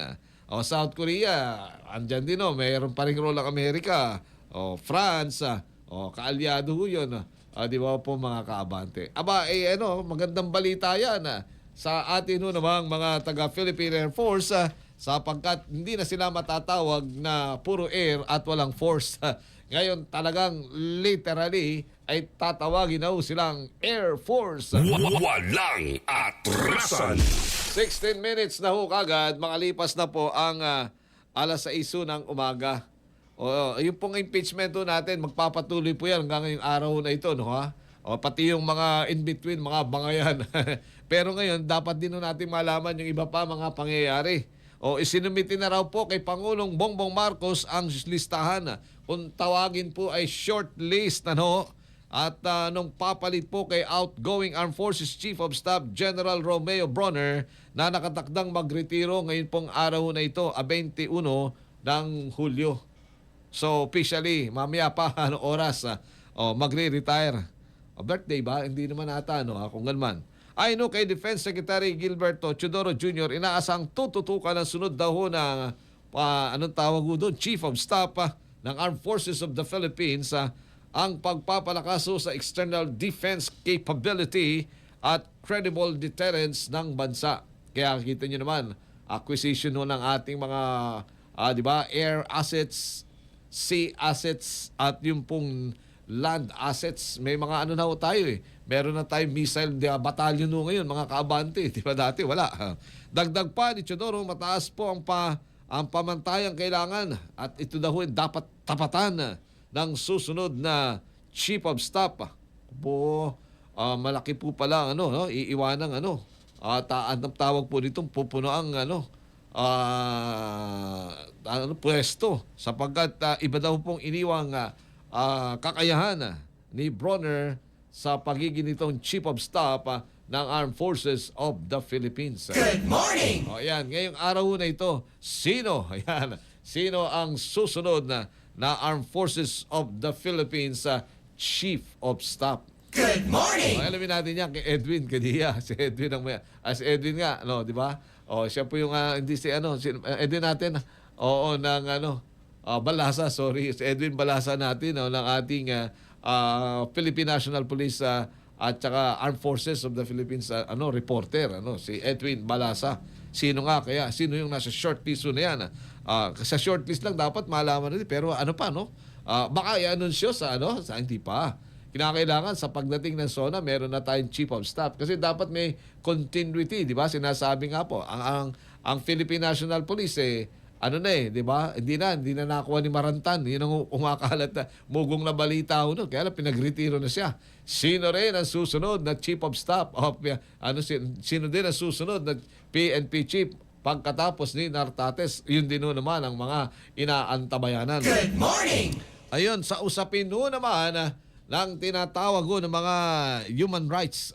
Meron pa rin, tayo pa rin po ang ASEAN Chair di ba kagarating lang ni Presidente galing ng Singapore. Di baka usap-usap na sila doon ng kanilang Prime Minister doon si Wong sa Singapore, di ba? Lawrence Wong. Ngayon sila naman ang susunod doon na chair ng ASEAN by 2027. Pero for the meantime, dahil tayo po nasa kalagitnaan pala naman ng 2026, punong abala pa rin po ang Pilipinas.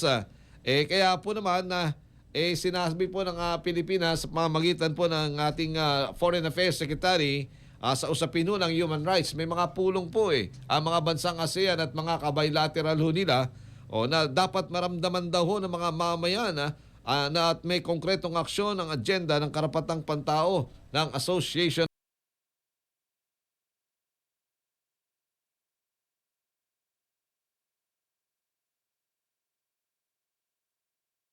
pagpupulong ng mga foreign minister at ng ASEAN Intergovernmental Commission on Human Rights kahapon po ng Lunes. Busy po tayo. May mga delegates tayo, mga senior officials from ASEAN. Kasabay po nito, muling inilatag ng Pilipinas ang pangakong isulong ang proteksyon sa karapatang pantao sa pagpapatupad naman ng bagong 5-year work plan ng ASEAN o mga members ng ASEAN. Samantala, ito mga kaabante, ang dapat papataas din naman ang kilay. Muli pong hinimok ng Pilipinas ang mga bansa na meron pong tinatawag na sandatang nuklear o nuclear weapons na makiisa sa protocol na mapanatili ang Timog Silangang Asya o ito pong Southeast Asia na malaya sa anumang banta sa malawakang sandata o mapaminsalang sandata, yung weapons of mass destruction. Sa pagbubukas po ng Southeast Asian Nuclear Weapon Free Zone Commission, ito pong meeting nila kahapon pa rin noon, ang Lunes, binigyan din ni Foreign Affairs Secretary Maria Teresa Lazaro na naharap po sa matinding tensyon ang pandaigdigang seguridad. Dahil dito iginito ng kalihim ang kahalagahan ng pagkakaisa po ng ASEAN upang mapanatili ang kapayapaan at neutralidad sa rehiyon. Good morning! Ang kabalintunaan dito mga kaabante, ang Pilipinas, di ba, tayo nananawagan ng tinatawag na nuclear free zone, pero tayo po naman ay host ng tinatawag na mga EDCA.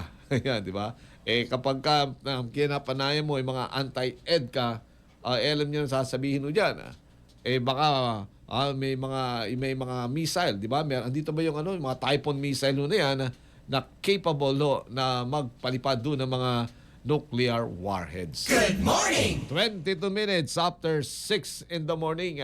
Baka po kayo may lakad. Baka ho kayo may mga pupuntahan. Hindi ho tumitigil mga kaabante ang palitan. Pagpapalitan po naman ng patot sa dahan ba hanggang kaya ho sa ito hahantong.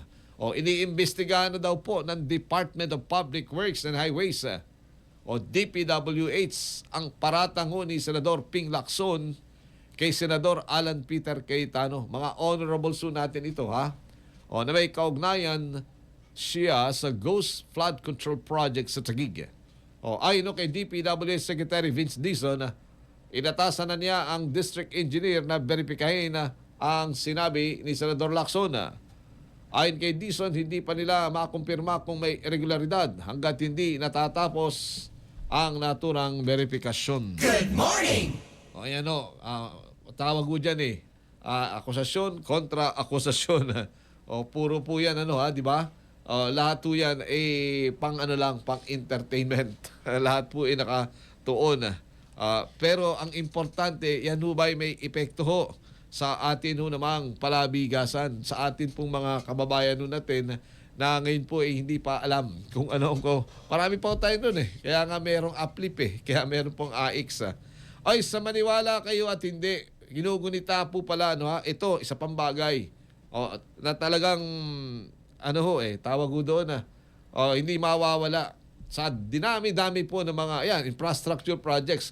Pero tingnan mo naman ang ating mga kalsada, yung kanila pong accessibility, lalong-lalo na sa mga hirap po, di ba? Sa mga makatatanda, sa mga disabled at iba pa. Nananawagan po ang Department of Social Welfare and Development o DSWD ng mas matatag at inklusibong batas para sa mga persons with disabilities o yung PWDs. Good morning! Ganun na rin sa mga senior citizens at may mga medical conditions. Yung PWDs. Sa pagbubukas po ng Legislative Town Hall Meeting kahapon ng Lunes para sa ika-48 National Disability Rights Week. Ngayon pala yun, Binigyan din ng kagawaran na bagamat may Magna Carta na ang mga PWDs, marami pa rin po sa kanila ang nakararanas ng diskriminasyon at kakulangan naman ng mga oportunidad. Bukod doon sa kawalan ng opportunity, na-discriminate pa. Target ng DSWD na amyenda ng may iral na batas upang masigurong walang Pilipinong maiiwan. Good morning! Pero sa realidad, ang dami yun naiiwan. Tansangan na lang natin yung mga akseso na meron ng nakalaki pa, di ba? Na PWDs na meron pong wheelchair. Hinaharangan Kung hindi sasakyan, nandyan yung mga, anong tawag po doon, yung mga nagtitinda ng mga kariton o may mga nakaparadang kung anuman. Kaya kung anuman, may bibigyan ng lampuang pero pahirapan. Di ba na makikipagbunukan yung anong tawag, pipinahan mo pa kung ikaw ay may wheelchair. Kasi may mga kababayan tayo naka-wheelchair. Kaya ang ginagawa ng iba, palibasa kasi yung bangketa natin, hindi maintindihan Hindi maintindihan. Kaya mas pipiliin pa ng mga naka-wheelchair nating mga kababayan na doon na lang sa kalsada na dumaan. Sa gitna po naman ng banta na rumaragas ang mga di ba, na mga sasakyan o mga tricycle, kung lahat mga di ko kontra naman ho doon sa mga naka-wheelchair ho nating mga kababayan. O kasi yung iba ho, naka-wheelchair na sila na. Hindi sila umaasa doon sa mga members of the family nila. Kung meron man, baka wala. At kailangan lumabas ho nung PWD para bumili ng kung anong pangangailangan niya. Di ba? O ito, ngayon pala ho naman yung kinikila. Ang malungkot pa sa mga PWDs natin, di ba, yun pong diskriminasyon na sinasabi. Pupunta ka ho sa mga establishmento, ayun pa nakalagay yan, no to fake PWD IDs, no? Naabuso. Pero bakit to kaya naabuso yan? Dahil sino ba nag-i-issue ng mga PWIDs? PWD IDs. Yan ho ba LGUs? Siguro dapat natin din to, no? Ma-schedule para po naman malaman sapagkat bakit kagad na-i-issue, di ba? Ang bilis to, kaya naabuso mga kaabante. Di ba? Ngayon po pala yun, ang DSWD, ang tinatawag po namang National Disability Right Week o Disability Rights. Linggo po ng mga para po naman sa ating mga disabled at medically handicapped. Good morning! Physically handicapped mga kaabante. 5 taong gulang daw na bata. Ano nangyari? Patay matapos makagat ng cobra. Ahas na naman. Doon sa Masbate ay Sorsogon naging dahilan ng brownout ay ahas. Ito naman dyan sa Batara sa Palawan. Cobra ho naman. Maabante po sa balita. Abante reporter Romy Luzarez. Romy! Isang 5 anyos na batang babae ang nasawi matapos umanong matuklaw ng cobra habang natutulog sa loob ng kanyang bahay sa barangay Ukayan, Batara sa Palawan nitong Biyernes ng gabi, Hulyo 17. Ayon kay Barangay Kagawad Christine Domingo, nag-iisa ang ina ng bata kasama ang kanyang anak nang mangyari ang insidente dahil sa nasa trabaho ang ama. Nagising umano ang ina sa pag-iyak ng bata at inakala noong una nakagat lamang ng insekto. Dinala pa ang bata sa isang manggagamot, ngunit pagbalik sa kanilang bahay ay lumala ang kanyang kondisyon. Natuklasan na kalaunan ang isang cobra sa ilalim ng kanilang higaan. Agad isinugod sa paggamutan ng bata, subalit hindi na ito umabot ng buhay ayon sa doktor. Sa tindi ng galit at lungkot ng pamilya, hinuli at kinitil nila ang ahas na pinaniniwalaang kumagat sa biktima. Nagpaalala naman na si Kagawad Domingo sa mga residente na isara ang mga butas at siwang sa bahay, panatiling malinis ang paligid at gumamit ng kulambo habang natutulog upang maiwasan ang kaparehong insidente. Paalala naman ng LGU Batarasan na maging alerto sa mga mapanganib na hayop, lalo na sa mga lugar na malapit sa kagubatan at damuhan. Ako si Romy Luzarez, Abante. Abante Radyo Live Report. Tawag ko doon, pakikiramay sapagkat nakakaawa naman bata meron pa yung maganda pang future Ito naman cobra ho naman diyan sa Batara sa Palawan. Ingat lang mga kabante yun po meron pa pala kailangan daw ng kulambo kung sa bagay sa mga lalawigan kasi diba mas maano pa pag napasok ka panglaban yan sa lamok mga kulambo. Good morning. Alala ko tuloy ang nasirang si Ka Roger si Roger Rosal nung yung pong isang legendary commander ng New People's Army diyan sa Melito Glor Command sa Quezon. Naalala niya sa mga panayan natin sa media nung mga panahon na yun siya dating magkukulambo. Good morning! Nagbibiro pa sila, nagkasalubog daw sila ng isang nag-iisda sa Bicol Sabi niya, kulambo, sira. Pero joke yun mga kaabante. Oras, meron na tayong 30 minutes after 6 in the morning. Oras atid po naman sa inyo ng PAGCOR. Panatilihing masaya ang paglilibang. Magtakda ng oras at limitahan ang gastos sa paglalaro. Huwag magsugal kung nalulungkot. Huwag hayaang makasira ng buhay at pamilya. Para sa impormasyon ukol sa responsible gaming, bisitahin ang www.pagcor.ph. Isang mensahe mula sa PAGCOR.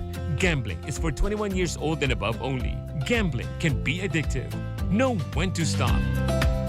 Upang sugpuin pa lumalalang kaso na illegal na online gaming sa bansa at protektahan ng mga manlalaro laban dito, nilunsad ng Philippine Amusement and Gaming Corporation ang PAGCOR Guarantee website. Maaari pong i-check ng publiko na sabing website kung lisensyado at lehitimo ang isang online gaming site bago maglaro magbayad. Regular pong ina-update ang website at may direktang click ang mga ito sa mga lisensyadong gaming platform.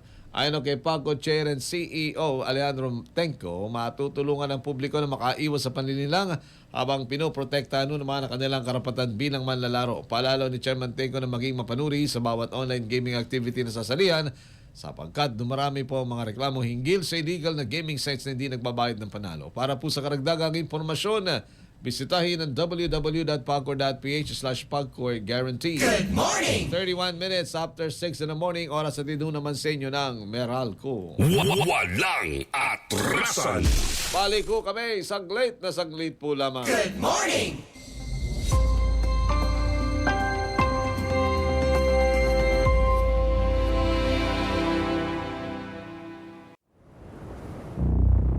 Bagyo. Baha. Lindol. Sunog. Mga sakunang maaaring dumating anumang oras. Pero sa bawat panganib, may isang panlaban, ang paghahanda. Ngayong National Disaster Resilience Month, paalala sa bawat kaabante, maging alerto, magplano at magtulungan. Sa panahon ng sakuna, ang handa ay hindi umaatras. Abante!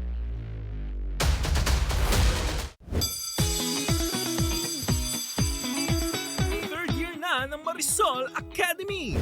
Wala pa ring remedial sa intriga, opinyon at pasabog na showbiz issues. Magaganda at sikat na guest kasama sina Mildred Bacud, Rodel Fernando at Romel Placente. Siguradong may recitation, may reaction at may diskusyong hindi pwedeng i-cutting class. Dito, walang sembrek ang chika at laging pasado sa panlasa ng masa. Kaya maki-enroll na sa Marisol Academy.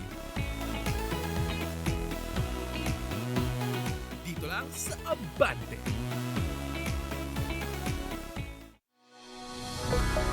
Sa bawat kwento at balita, hatid namin ay inspirasyon, impormasyon at entertainment sa inyong maghapon. Ako po si Bea Rose Santiago at manatiling tumutok Lunes hanggang Biyernes, 12 noon sa Abante sa tanghali.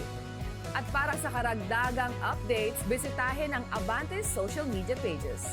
Muli po ako si Bea Rose Santiago para sa Abante, kasama mo.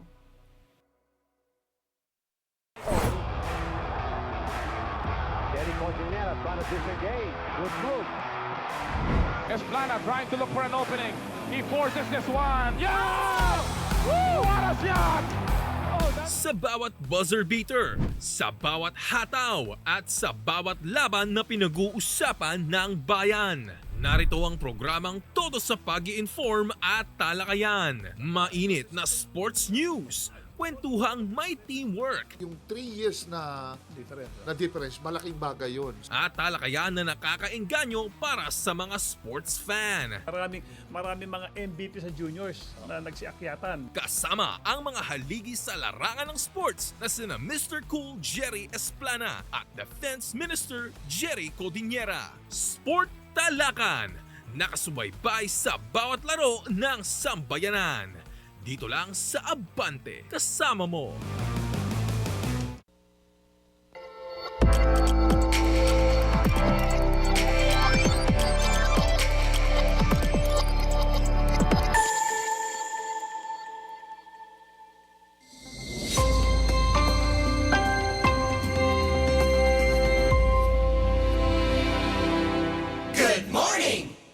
Ay, balik na ho tayo sa ating paglilingkod. 35 minutes after 6 in the morning.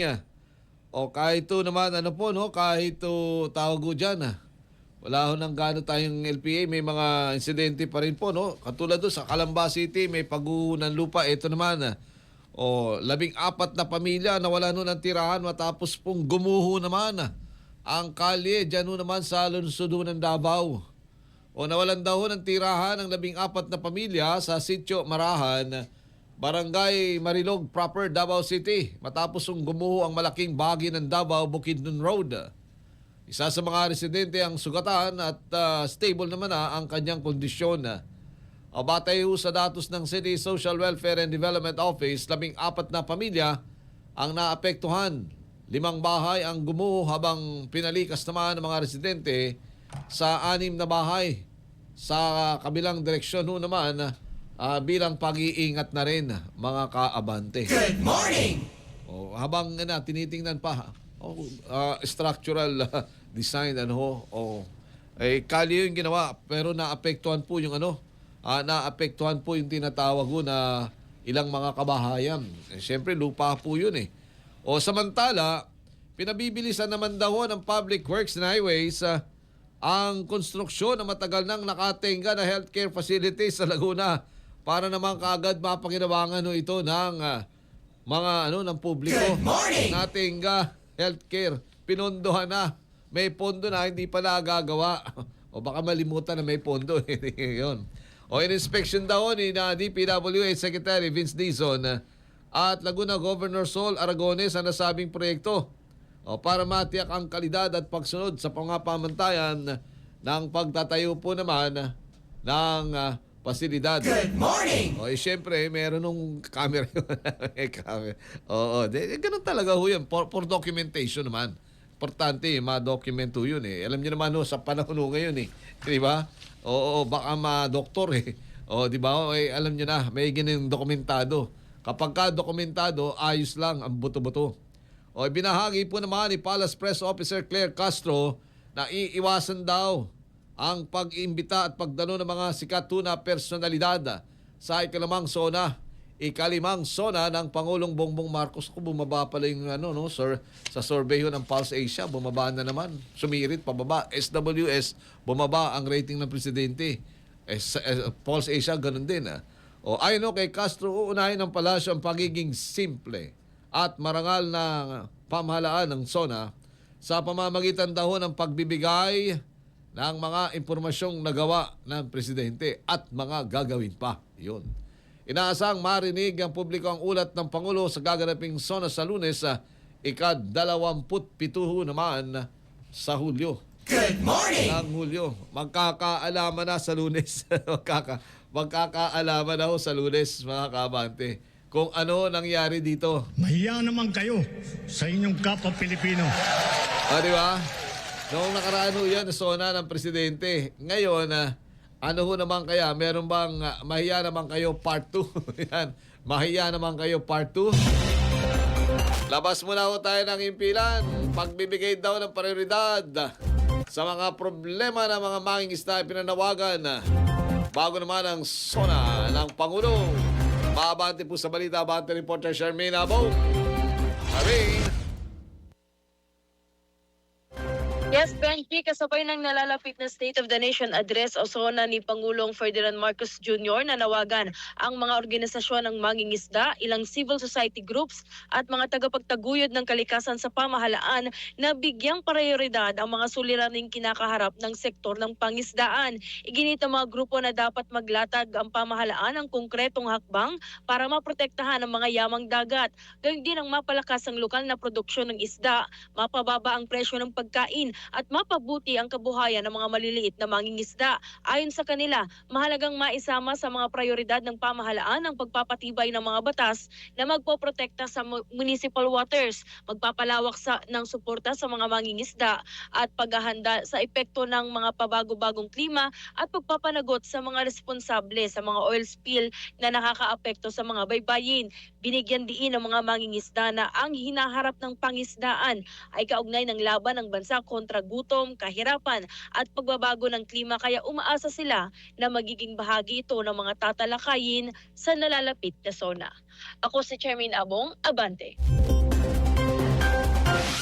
Abante Radyo Live Report. Thank you, Charmaine. Sabi nga ng mga taga-Bureau of Fisheries, sino pa yung USEC natin sa fisheries ng Department of Agriculture, 450,000 na mga mangingisda po natin ang talagang maasa nagaganda po naman ang kanilang buhay sa pamamagitan ng industriya ng pangisda. Samantala, ito mga balita, 2.6 million halagaw ng bangka na samsam naman. Ito, karagatan pa rin. Illegal fishing dyan naman sa Bulalakaw, Oriental, Mindoro.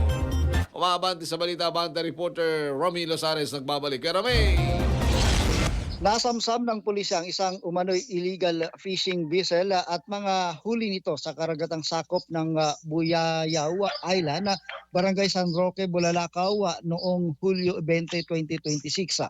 Ayon sa Oriental Mindoro Police Provincial Office, na-intercept ng Bulalakaw Municipal Police Station ng fishing boat na John Maisel habang nagsasagawa ng seaborne patrol.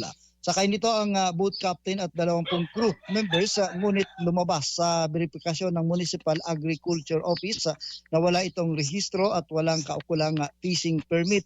Nasamsam ang fishing boat na nagkakahalaga ng humigit kumulang 1.5 million, Isuzu 6 BG1 engine na 100,000, fishing nets na 1 million, at nasa 350 kilo na galunggong na tinatayang 52,500 ang halaga. Umabot sa 2.652 million ang kabuang halaga ng mga nakumpiska. Ipinasa ng ang mga nasamsama na kagamitan at huli sa Bulalakaw Municipal Agriculture Office para sa kaukulang disposisyon. Ayon kay Oriental Mindoro Police Director Police Colonel Edison Rivita, patuloy ang kanilang operasyon laban sa iligal na pangisda upang maprotektahan ang kabuhayan ng mga mangisda at yamang dagat ng lalawigan. Ako si Romel Luzares, Abante.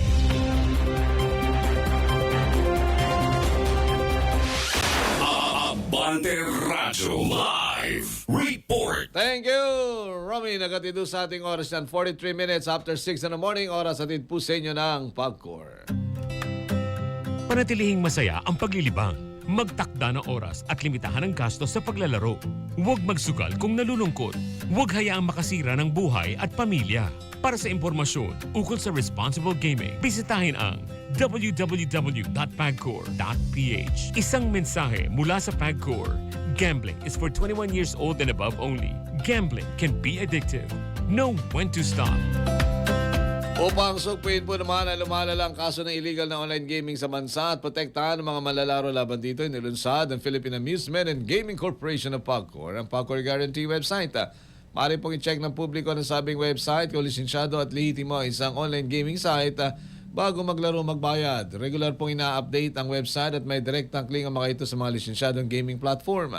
Ayon kay PAGCOR Chair and CEO Alejandro Tenco, matutulungan ng publiko na makaiwas sa panlilinlang habang pinoprotekta ang kanilang karapatan bilang manlalaro. Paalala ni Chairman Tenco na maging mapanuri sa bawat online gaming activity na sasalihan sapagkat dumarami po ang mga reklamo hinggil sa illegal gaming sites na hindi nagbabayad ng panalo. Para po sa karagdagang impormasyon, bisitahin ang www.pagcor.ph/pagcor.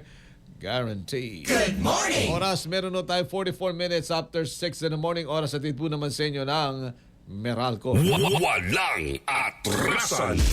Ay, good morning kay paring Jim Gomez ng Associated Press. Nakikinig. Good morning, kaka. Long time no see. Good morning! Sinibako sa pwesto ang isang veteranong traffic enforcer ng Metropolitan Manila Development Authority o MMDA matapos ito mag-counterflow sa EDSA busway at hinihinalang nakainom. O ayon kay MMDA General Manager Nicolas Torre III, inihanda na ang kasong grave misconduct laban sa 22 taon na sa serbisyo na si Ginoong Jeffrey Tablan matapos mag-viral ang video nito. Good morning! O kung meron man siyang patawag po doon problema. Yan. O pansamantala naman daw na paralisa ang transaksyon sa Land Transportation Office o LTO matapos muling magkaaberya ang kanilang Land Transportation Management System o LTMS kahapon din ito. Ito na raw ang ikalawang beses na nagkaroon ng outage ng sistema ng LTMS ng LTO sa loob lamang ng isang linggo. Dahilan para pagpaliban muna ang pag-release pagpoproseso ng mga lisensya at mga vehicle registration yung mga renewal. Good morning! Kaya po naman tawag doon meron pong problema sa LTO. Ito isang malungkot na balita at ito po naman ay doon sa mga nakakilala naging legendary na rin Talaga ho naman. Itong pumanaw na po si dating Caloocan Representative Luis Baby Asistio. Kinumpirma po ito ng kanyang anak na si dating Caloocan City Mayor Maca Asistio sa pamamagitan ng isang pahayag po sa social media. Naging atang kongresista rin ata ho ito, no? At naging mayor din ba? Si Luis Asistio ay anak po ng dating alkalde ng Caloocan na si Macario Asistio Jr.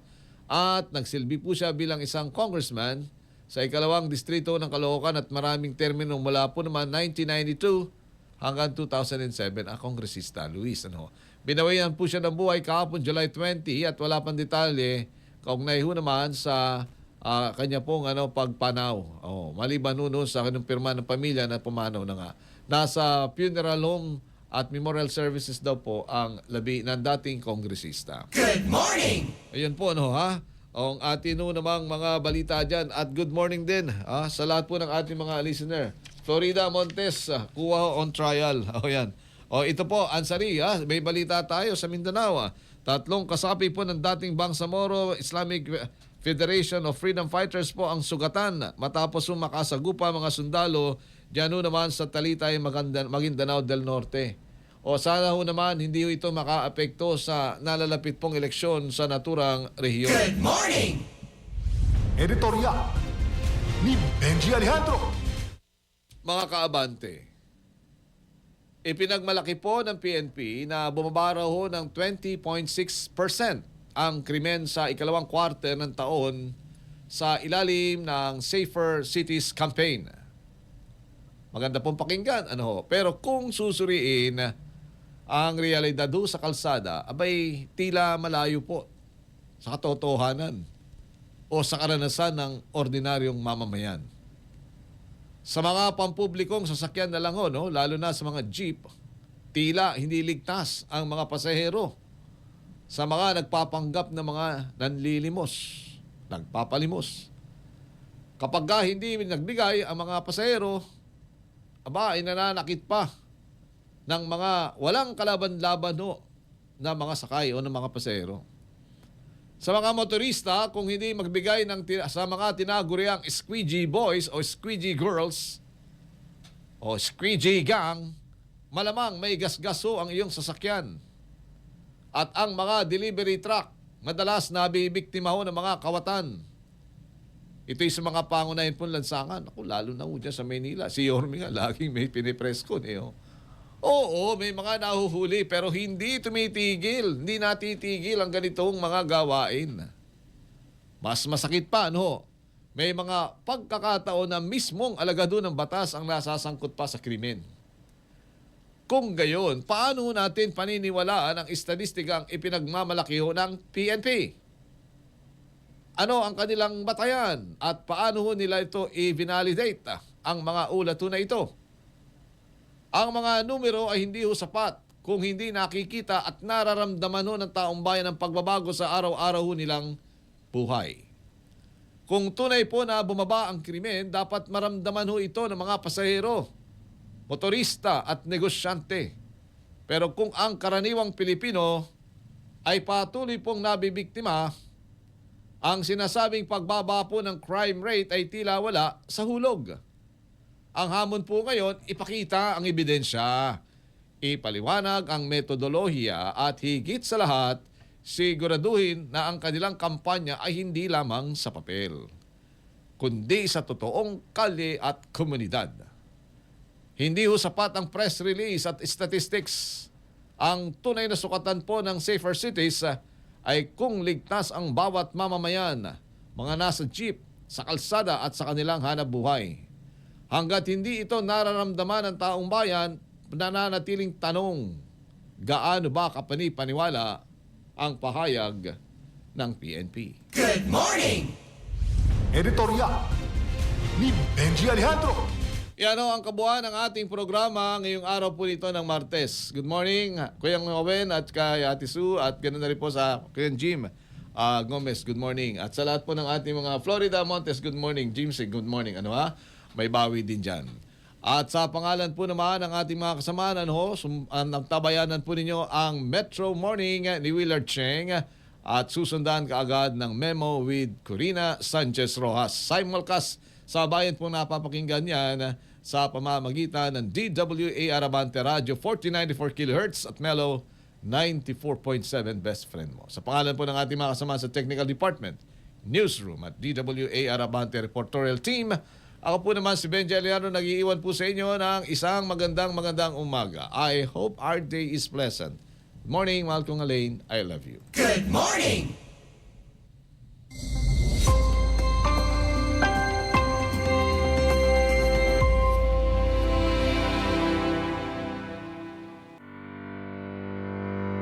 Simulan ang umaga sa mga programang hatid